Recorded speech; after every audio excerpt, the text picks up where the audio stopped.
বিসমিল্লাহির রহমানির রহিম। সুপ্রিয় শিক্ষার্থীবৃন্দ, বর্ণমালা আদর্শ উচ্চ বিদ্যালয় ও কলেজের অনলাইন ক্লাসে তোমাদের সবাইকে স্বাগত জানাচ্ছি। তোমাদের সাথে আমি আছি লাইলুন নাহার, প্রভাষক ভূগোল। আজকে আমি তোমাদেরকে যে বিষয়টি নিয়ে পাঠদান করব সেটি হচ্ছে বাংলাদেশের নদী। তাহলে চলো আমরা আজকে বাংলাদেশের নদী সম্পর্কে ভালোভাবে জেনে নিই।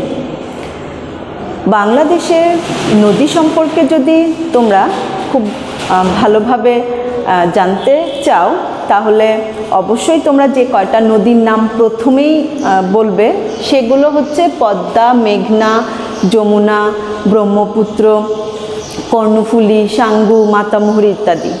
আমরা আজকে কি করব? প্রধান প্রধান নদীগুলো সম্পর্কে আলোচনা করব, প্রধান প্রধান নদীগুলোর গতিপথ নিয়ে আলোচনা করব এবং বাংলাদেশের নদীগুলো আমাদের অর্থনৈতিক ভাবে কিভাবে গুরুত্বপূর্ণ ভূমিকা রাখছে বাংলাদেশের অর্থনীতিতে সেটি নিয়েও আলোচনা করব। তাহলে চলো শুরু করা যাক। বাংলাদেশকে বলা হয় নদীমাতৃক দেশ। অসংখ্য নদী বাংলাদেশে জালের মতো ছড়িয়ে ছিটিয়ে আছে। এই নদীগুলোর কারণে বাংলাদেশের যে মৃত্তিকা আছে সে মৃত্তিকাগুলো অত্যন্ত উর্বর। এই নদীগুলো প্রতি বছর যখন বাংলাদেশের উপর দিয়ে প্রবাহিত হয় তখন সাথে করে বয়ে আনে পলি, বালি, কাদা, কাকড়। এগুলো আমাদের ভূমিগুলোতে জমা হয়ে সঞ্চিত হয়ে বাংলাদেশের জমিগুলোকে উর্বর করেছে। আমাদের ফসল উৎপাদনের জন্য এই জমিগুলো অত্যন্ত গুরুত্বপূর্ণ ভূমিকা রাখছে। উর্বর হওয়ার কারণে খুব সহজেই প্রচুর পরিমাণে ফসল আমাদের এই মৃত্তিকাতে উৎপন্ন হয়ে থাকে। যদি আমরা বাংলাদেশের নদীগুলো সম্পর্কে আলোচনা করি এবং এর গুরুত্ব জানতে চাই তাহলে প্রথমে কি গুরুত্ব আমাদের জীবনে কি গুরুত্বপূর্ণ ভূমিকা পালন করে এই নদীগুলো, বা বাংলাদেশের অর্থনীতিতেই বা কী ধরনের ভূমিকা পালন করে নদীগুলো বলার অপেক্ষাই রাখে না। অত্যন্ত গুরুত্বপূর্ণ ভূমিকা পালন করে। আমরা যদি খেয়াল করি তাহলে দেখব বাংলাদেশে অসংখ্য নদী। নদীর কি পড়ছি আমরা? নদীর গুরুত্ব, তাই না?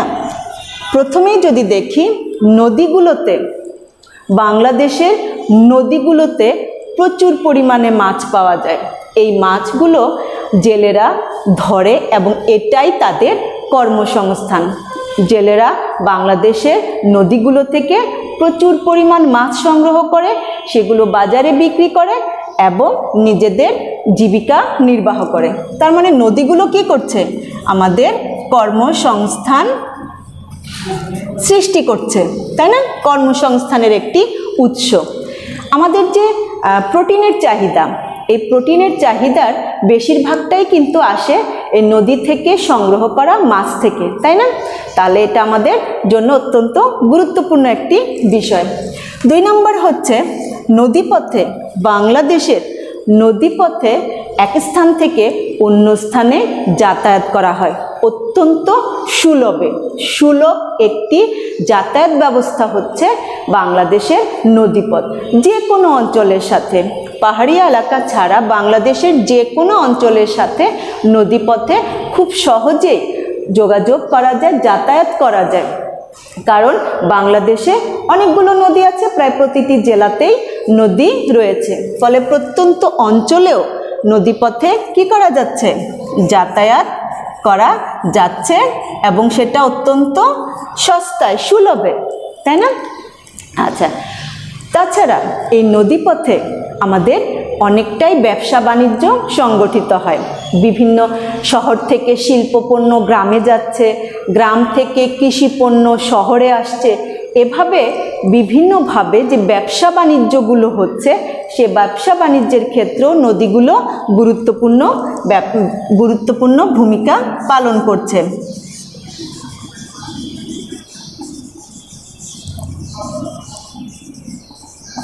তাই না?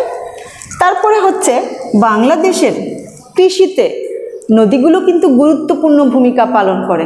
এখনও বাংলাদেশের কৃষির যে সেচের পানির প্রয়োজন হয় সেই সেচের পানির বেশিরভাগটাই কিন্তু নদী থেকেই কি করা হয়ে থাকে, জমিতে দেওয়া হয়ে থাকে। তাহলে নদীগুলো আমাদের কৃষির উন্নয়নেও গুরুত্বপূর্ণ ভূমিকা পালন করছে। কিসে করছে? কৃষিতে, কারণ সেচ ব্যবস্থার অনেকটাই এই নদীগুলোর উপর নির্ভরশীল।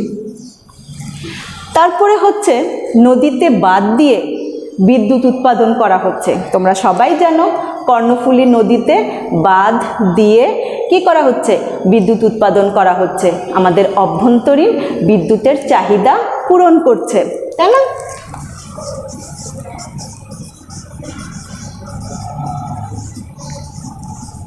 বিদ্যুৎ উৎপাদন। এখন কি মনে হচ্ছে? মনে হচ্ছে যে নদীগুলো আমাদের এখন প্রয়োজনীয়। হ্যাঁ, বাংলাদেশের এই নদীগুলো আরও বিভিন্নভাবে আমাদের অর্থনীতিকে কি করছে, সমৃদ্ধ করছে, বিভিন্নভাবে আমাদের অর্থনীতিতে ভূমিকা পালন করছে। তাহলে আমরা নদীগুলো সম্পর্কে, নদীর গুরুত্ব সম্পর্কে জানলাম। এখন আমরা বাংলাদেশের নদীগুলোর গতিপথ সম্পর্কে জানব, ঠিক আছে?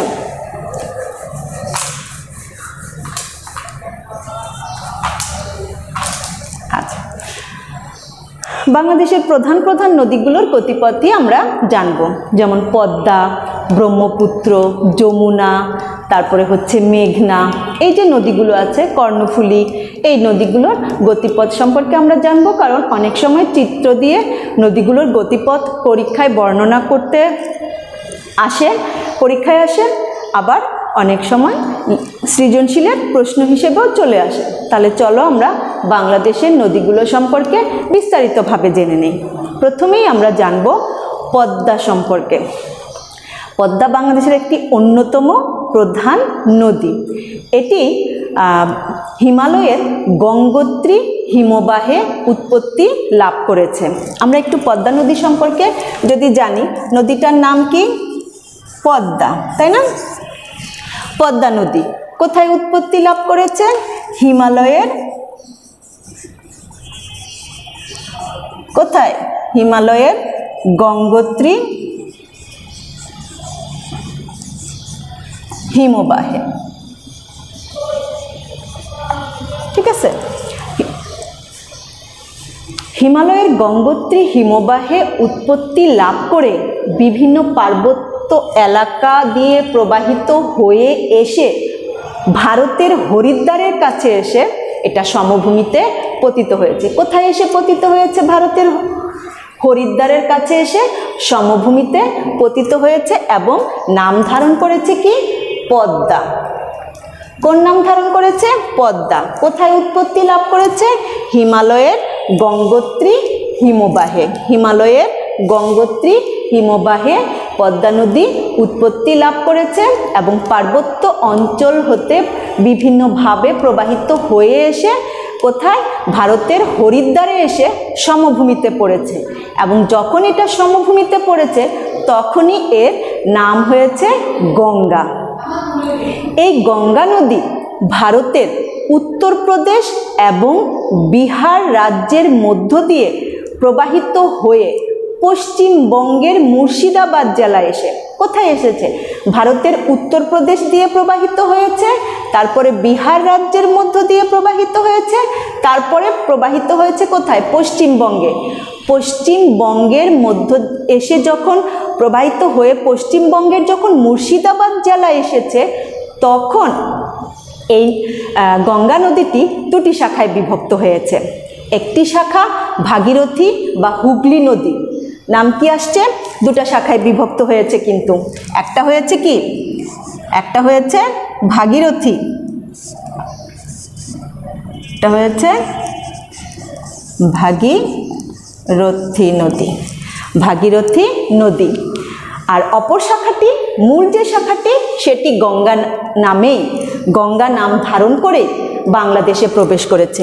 এই ভাগীরথী নদী পশ্চিমবঙ্গের মধ্য দিয়ে প্রবাহিত হয়ে সোজা গিয়ে বঙ্গোপসাগরে পড়েছে। আর যে মূল শাখাটি আছে বাংলাদেশে প্রবেশ করেছে, গঙ্গা নদীটি, সেটা বাংলাদেশে কোথা দিয়ে প্রবেশ করেছে? তোমরা তো বাংলাদেশের ম্যাপটা চেনোই। এই যে বাংলাদেশের দেখো, যে রাজশাহী বিভাগ, রাজশাহী বিভাগের যে চাঁপাইনবাবগঞ্জ জেলা আছে, সেই চাঁপাইনবাবগঞ্জ জেলার মধ্য দিয়ে বাংলাদেশে প্রবেশ করেছে গঙ্গা নামে। ভারতের গঙ্গা নদীটি দুটো শাখায় বিভক্ত হয়েছে। একটি ভাগীরথী নদী, সেটি পশ্চিমবঙ্গের মধ্য দিয়ে বঙ্গোপসাগরে পড়েছে। মূল শাখাটি বাংলাদেশে প্রবেশ করেছে গঙ্গা নামে।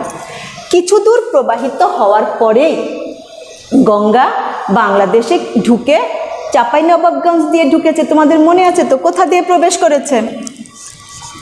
চাঁপাইনবাবগঞ্জ।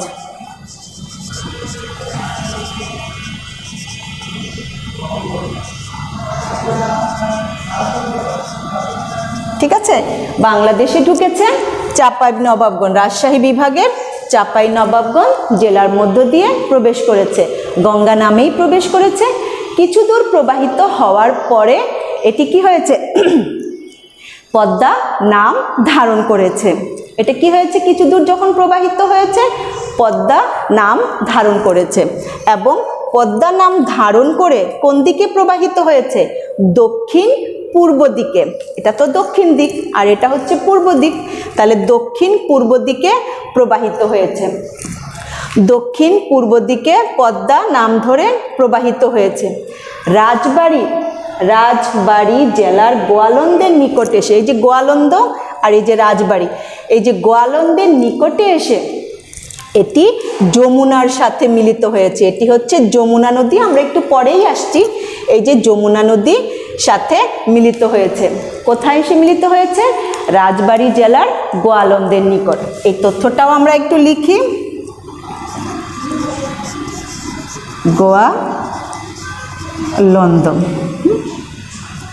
গোয়ালন্দ, রাজবাড়ী জেলার গোয়ালন্দের এখানে এসে মিলিত হয়েছে। কার সাথে? যমুনার সাথে মিলিত হয়েছে। যমুনা, এই যমুনা এবং পদ্মার মিলিত স্রোত পদ্মা নামেই দক্ষিণ পূর্ব দিকে প্রবাহিত হয়েছে। দক্ষিণ পূর্ব দিকে প্রবাহিত হয়েছে। কি নামে প্রবাহিত হয়েছে? যমুনাও এসে মিলিত হয়েছে, পদ্মাও এসে মিলিত হয়েছে, কিন্তু নাম ধারণ করেছে কোন নদীটি? পদ্মা নদীর নাম ধারণ করে কোন দিকে প্রবাহিত হয়েছে? সোজা দক্ষিণ পূর্ব দিকে, এবং চাঁদপুরের কাছে এসে মেঘনার সাথে মিলিত হয়েছে। এই যে মেঘনা নদী দেখতে পাচ্ছ, এই যে চাঁদপুর, এই যে চাঁদপুর এখানে এসে এই যে মেঘনা নদীর সাথে মিলিত হয়েছে। যে এখানে মেঘনার সাথে এসে চাঁদপুরের কাছে মেঘনার সাথে মিলিত হয়েছে, এবং এই মিলিত স্রোত কিন্তু আর পদ্মা নদীর নাম ধারণ করেনি। মেঘনা হিসেবে বঙ্গোপসাগরে গিয়ে পতিত হয়েছে। মেঘনা হয়ে বঙ্গোপসাগরে, এটা মেঘনা নদী বঙ্গোপসাগরে পতিত হয়েছে। তাহলে আমরা পদ্মা নদীটা সম্পর্কে ভালোভাবে জানলাম। উৎপত্তি লাভ করেছে কোথায়? হিমালয়ের গঙ্গোত্রী হিমবাহে হরিদ্বারের কাছে এসে সমভূমিতে পড়েছে, এবং সেখানে নাম ধারণ করেছে কি? গঙ্গা। দুটো শাখায় বিভক্ত হয়েছে, একটা ভাগীরথী আর একটা হচ্ছে গঙ্গা, তাই না? একটা ভাগীরথী, একটা গঙ্গা। ভাগীরথী পশ্চিমবঙ্গের ভিতর দিয়ে প্রবাহিত হয়ে বঙ্গোপসাগরে পড়েছে, আর গঙ্গাটা বাংলাদেশে গঙ্গা নাম ধারণ করে রাজশাহী জেলার চাঁপাইনবাবগঞ্জ, এটা কি দিয়ে, কোন এলাকা দিয়ে ঢুকেছে? চাঁপাইনবাবগঞ্জ জেলা দিয়ে প্রবেশ করেছে বাংলাদেশে, এবং দক্ষিণ পূর্ব দিকে প্রবাহিত হয়ে রাজবাড়ী জেলার গোয়ালন্দের কাছে এসে কার সাথে মিলিত হয়েছে? যমুনার সাথে। এই মিলিত স্রোত পদ্মা নামেই কোথায়? চাঁদপুরে এসে মেঘনার সাথে মিলিত হয়েছে। তারপরে এটি আর পদ্মা নদীর নাম ধারণ করেনি, মেঘনা হিসেবে সোজা গিয়ে বঙ্গোপসাগরে পড়েছে। আমাদের কি পদ্মা নদী কমপ্লিট হয়েছে? আচ্ছা, তাহলে আমরা পদ্মা নদী সম্পর্কে ভালোভাবে জানলাম। এখন জানব ব্রহ্মপুত্র সম্পর্কে।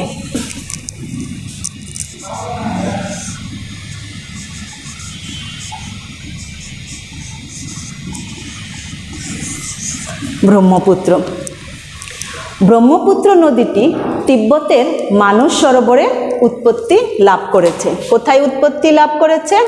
তিব্বত মালভূমির মানস সরোবরে। ভালো করে মনে রাখবে, এগুলো বহু নির্বাচনী প্রশ্ন হিসেবে আসে। তিব্বত মাল ভূমির কোথায়? মানস সরোবরে। মানস সরোবরে উৎপত্তি লাভ করেছে। ব্রহ্মপুত্র নদী কোথায় উৎপত্তি লাভ করেছে? তিব্বতের মানস সরোবরে উৎপত্তি লাভ করেছে। বাংলাদেশে এই নদীটি প্রবেশ করেছে কুড়িগ্রাম জেলা দিয়ে। কোথা দিয়ে ঢুকেছে বাংলাদেশে? কুড়িগ্রাম। আমরা একটু দেখে নেই, মানচিত্রে আমরা দেখে নেই। এই যে দেখো কুড়িগ্রাম জেলা, এই যেটে দেখতে পাচ্ছ, এটা হচ্ছে কুড়িগ্রাম জেলা। এই কুড়িগ্রাম জেলা দিয়ে বাংলাদেশে ব্রহ্মপুত্র নদীটি কি হয়েছে? প্রবেশ করেছে, উৎপত্তি লাভ করেছে তিব্বতের মানস সরোবরে। আচ্ছা, এই ব্রহ্মপুত্র নদীটি কিছু দূর প্রবাহিত হওয়ার পরেই এই যে দেখতে পাচ্ছ ডিমলা জেলা দিয়ে কি ঢুকেছে? তিস্তা নদী। এই তিস্তা নদী এসে ব্রহ্মপুত্র নদীর সাথে মিলিত হয়েছে। এটি হচ্ছে ব্রহ্মপুত্র নদী। এই বাকিটুকু হচ্ছে যমুনা নদী, পুরোটা কিন্তু যমুনা নদী না, এইটুকু হচ্ছে ব্রহ্মপুত্র নদী। আচ্ছা, এর সাথে এসে কি মিলিত হয়েছে? এর সাথে ডিমলা দিয়ে ঢুকেছে তিস্তা নদী। সে তিস্তা নদী এসে বাংলাদেশের এই ব্রহ্মপুত্র নদীর সাথে মিলিত হয়েছে। এই মিলিত স্রোত দেখো, এই মিলিত স্রোত দুটি শাখায় বিভক্ত হয়েছে। কিছু দূর অগ্রসর হওয়ার পরে দুটি শাখায় বিভক্ত হয়েছে। একটি ময়মনসিংহ বিভাগ, এই যে দেখো ময়মনসিংহ, জামালপুর, ময়মনসিংহ এবং জামালপুরের মধ্য দিয়ে পুরাতন ব্রহ্মপুত্র নদী হিসেবে প্রবাহিত হয়েছে। দুটি শাখায় বিভক্ত হয়েছে, একটি যমুনা, মূল শাখাটি যমুনা, আর দ্বিতীয় শাখাটি ময়মনসিংহ এবং জামালপুরের মধ্য দিয়ে প্রবাহিত হয়ে অবশেষে ভৈরবে এসে মেঘনার সাথে মিলিত হয়েছে। তাহলে ব্রহ্মপুত্র নদীটি কোথা দিয়ে ঢুকেছে? কুড়িগ্রাম জেলা দিয়ে ঢুকেছে। কুড়িগ্রাম জেলা দিয়ে ঢুকে উৎপত্তি লাভ করেছে তিব্বতের মানস সরোবরে। কুড়িগ্রাম জেলা দিয়ে ঢুকেছে, এর সাথে এসে মিলিত হয়েছে কি? তিস্তা নদী। তিস্তা নদী সহ একসাথে যখন প্রবাহিত হয়েছে তখন কিছু দূর প্রবাহিত হওয়ার পরেই দুটো শাখায় বিভক্ত হয়ে গেছে। একটি শাখা যমুনা, অপর শাখাটি পুরাতন ব্রহ্মপুত্র হিসেবে জামালপুর এবং ময়মনসিংহের মধ্য দিয়ে প্রবাহিত হওয়ার পর ভৈরবের কাছে এসে সে কি হয়েছে? মেঘনার সাথে মিলিত হয়েছে। আচ্ছা, তাহলে আমরা ব্রহ্মপুত্র সম্পর্কে জেনে নিলাম। এবার আমরা জানব যমুনা সম্পর্কে। এখন আমরা কি করব? যমুনা।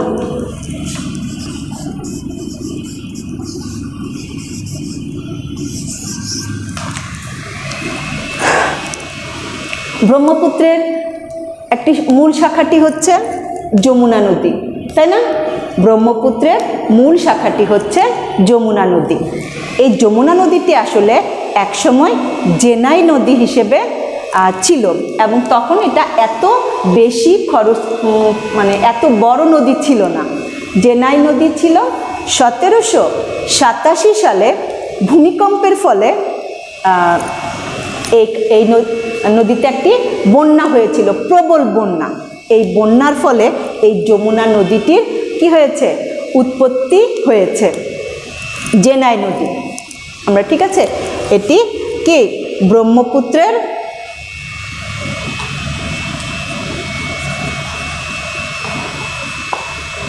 শাখা, ঠিক আছে। আগে ছিল কি নদী? জেনাই। ওকে, 1787 সালের ভূমিকম্পের ফলে 1787 সালের প্রচণ্ড ভূমিকম্পের ফলে এই নদীর তলদেশ কি হয়ে গিয়েছিল? উঁচু হয়ে গেছে এবং এখানে প্রচণ্ড বন্যার সৃষ্টি হয়ে ব্রহ্মপুত্রের তলদেশ যমুনা নদীর সৃষ্টি হয়েছে। আচ্ছা, তাহলে জানলাম যমুনা নদী সম্পর্কে। এবং এই যমুনা নদী সোজা দক্ষিণ দিকে প্রবাহিত হয়ে রাজবাড়িতে এসে কার সাথে মিলিত হয়েছে? কিছুক্ষণ আগেই বলেছি, পদ্মার সাথে মিলিত হয়েছে। এবং এই মিলিত স্রোত পদ্মা নামে গিয়ে মেঘনার সাথে মিলিত হয়েছে। অবশেষে কোথায় গিয়েছে? অবশেষে বঙ্গোপসাগরে পতিত হয়েছে। যমুনা নদীর শাখা নদী হচ্ছে ধলেশ্বরী। যমুনার শাখা নদী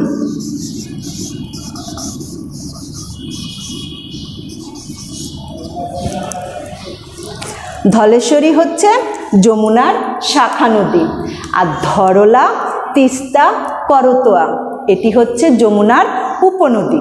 ধরলা, তিস্তা এবং করতোয়া যমুনা নদীর উপনদী। তাহলে আমরা যমুনা সম্পর্কে জানলাম। নদীগুলোকে আমাদের চিনতেও হবে।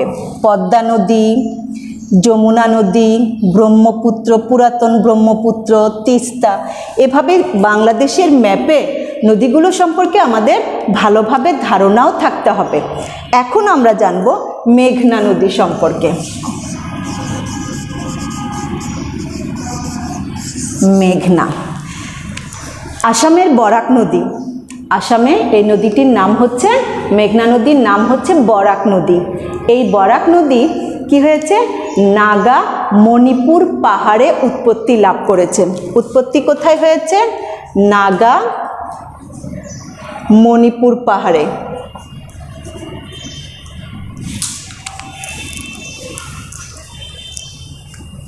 মণিপুর।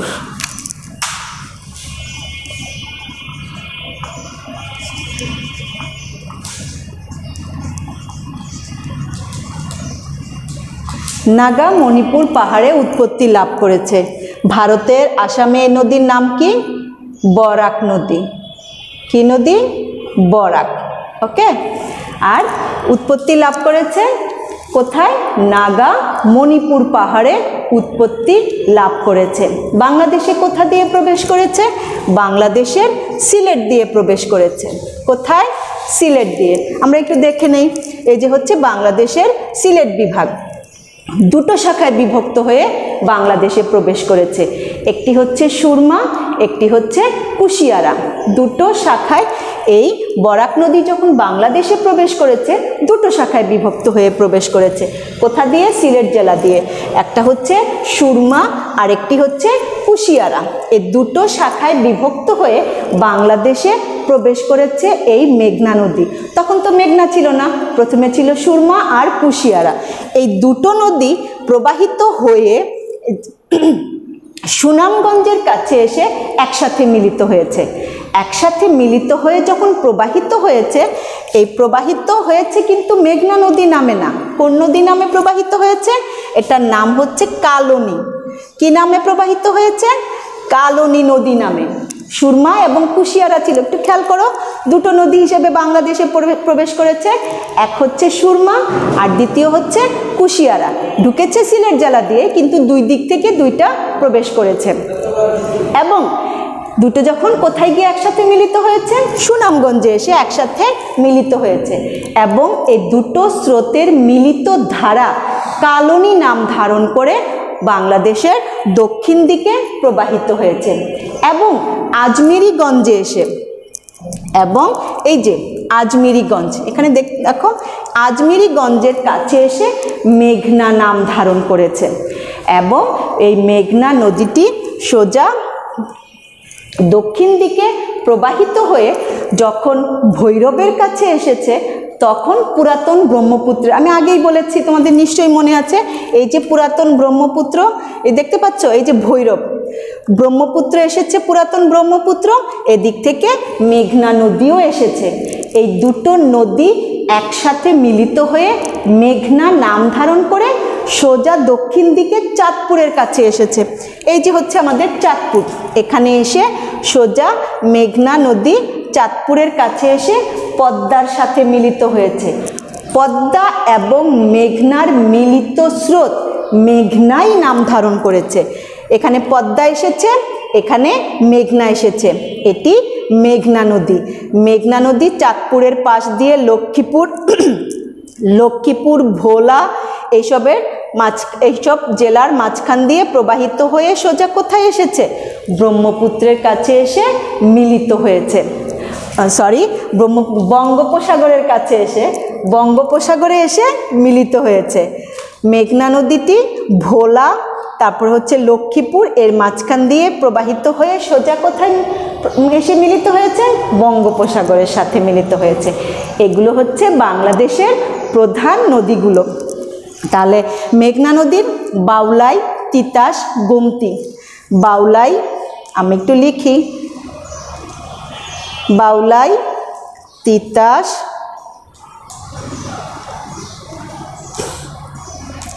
গোমতী, এগুলো হচ্ছে মেঘনা নদীর উপনদী। তাহলে আমরা মেঘনা নদী সম্পর্কেও জানলাম। আরেকটা বিশেষ নদী আছে বাংলাদেশের মূল নদীগুলোর মধ্যেই একটি, সেটি হচ্ছে কর্ণফুলী নদী। দেখতে পাচ্ছ কর্ণফুলী নদী। এই কর্ণফুলী নদী উৎপত্তি লাভ করেছে আসামের লুসাই পাহাড়ে। আমরা একটু ভালোভাবে জেনে নেই।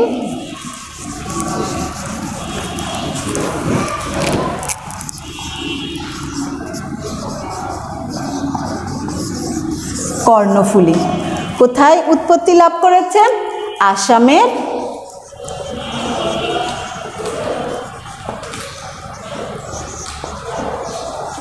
লুসাই পাহাড়ে কর্ণফুলী নদী। এগুলো কিন্তু বহু নির্বাচনী, আমি বারবার বলছি কোথায় উৎপত্তি লাভ করেছে, এগুলো বহু নির্বাচনী। উপনদী আছে কি কি, বিভিন্ন নদী, শাখা নদী কোনগুলো, এগুলো কিন্তু প্রত্যেকটাই বহু নির্বাচনী হিসেবে আসে। আসামের লুসাই পাহাড়ে এই কর্ণফুলী নদীটি উৎপত্তি লাভ করেছে। বাংলাদেশে প্রবেশ করেছে রাঙামাটি দিয়ে, এবং বাংলাদেশের রাঙামাটি এবং চট্টগ্রামের মধ্য দিয়ে প্রবাহিত হয়ে, যে রাঙামাটি চট্টগ্রামের মধ্য দিয়ে প্রবাহিত হয়ে সোজা বঙ্গোপসাগরে পতিত হয়েছে। এই যে কর্ণফুলী নদীটি, এই কর্ণফুলী নদীটি অত্যন্ত খরস্রোতা একটি নদী। ফলে এই নদীতে কাপ্তাই নামক স্থানে বাঁধ দিয়ে এখানে কি করা হচ্ছে? জলবিদ্যুৎ উৎপাদন করা হচ্ছে।